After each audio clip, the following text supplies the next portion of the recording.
number 1. Time for Bed, Old House by Janet Costa Bates, illustrated by A.G. Ford.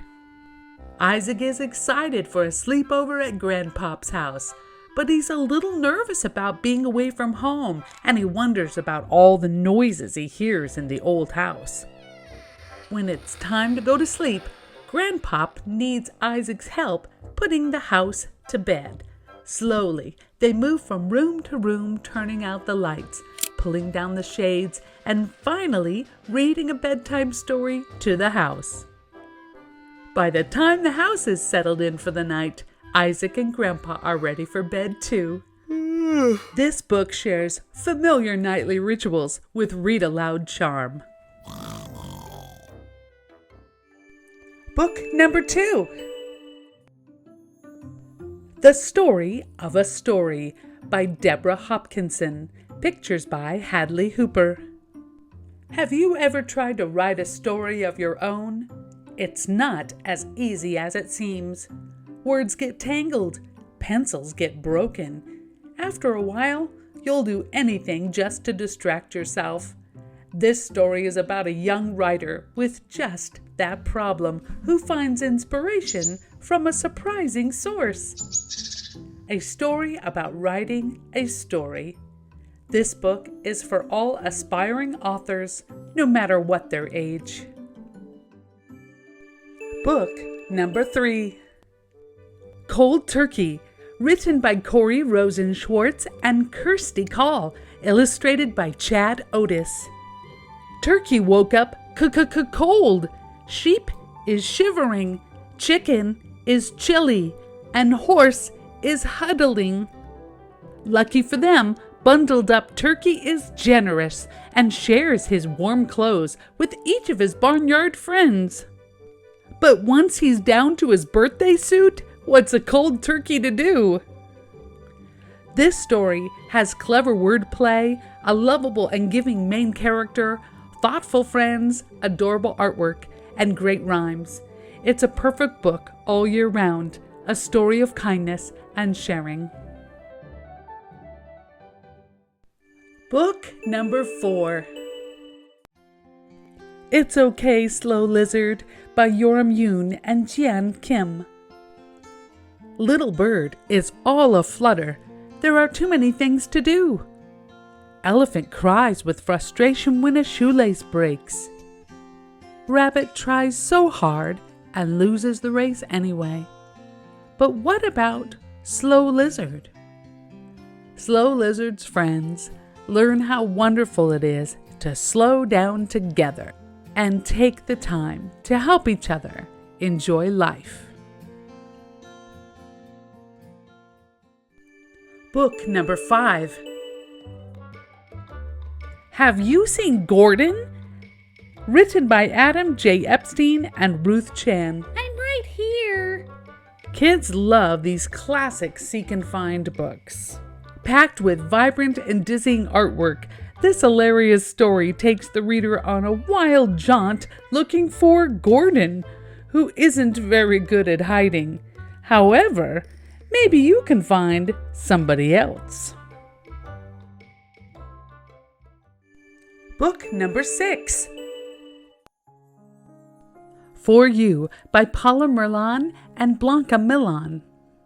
Parents love us, protect us, teach us, help us, and give us wings to fly with freedom. This poetic tribute to fathers and mothers follows the journey of one family through the ups and downs of life over many years, and through it all, their story and their family is full of love. This sweet book is about the sacrifices of two loving parents and how their children appreciate them as they grow.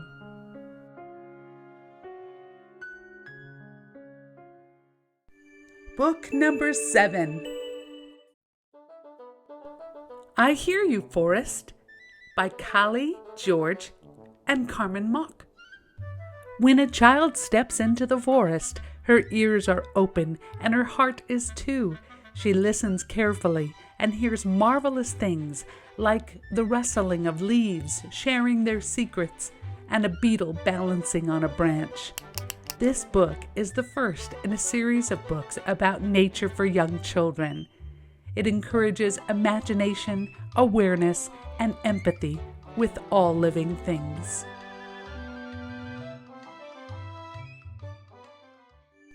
Book number 8.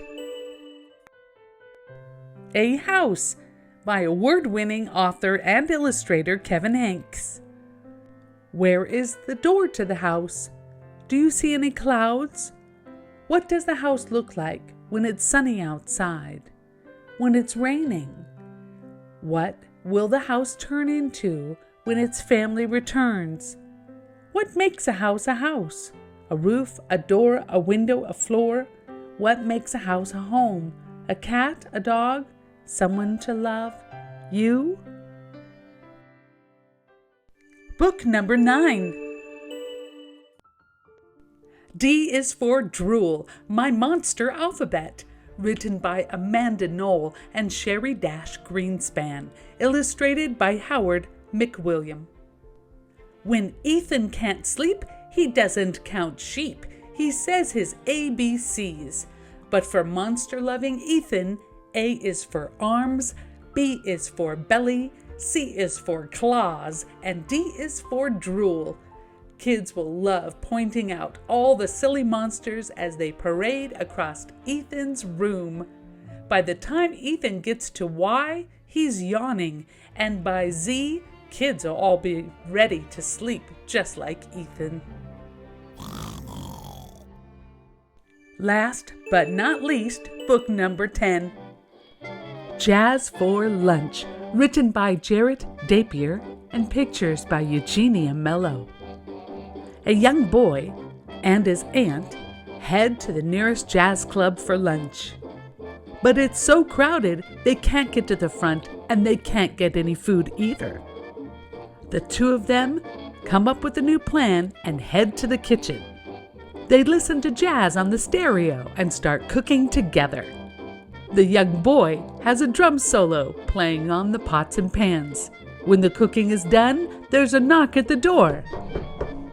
They share a great meal with some talented musicians with snappy, rhyming poetry and mouth-watering illustrations. This book truly shines. What's for dinner? I give these books a 10 out of 10. This is Miss Annette. I sure hope you enjoyed this book talk. Until next time, keep on reading.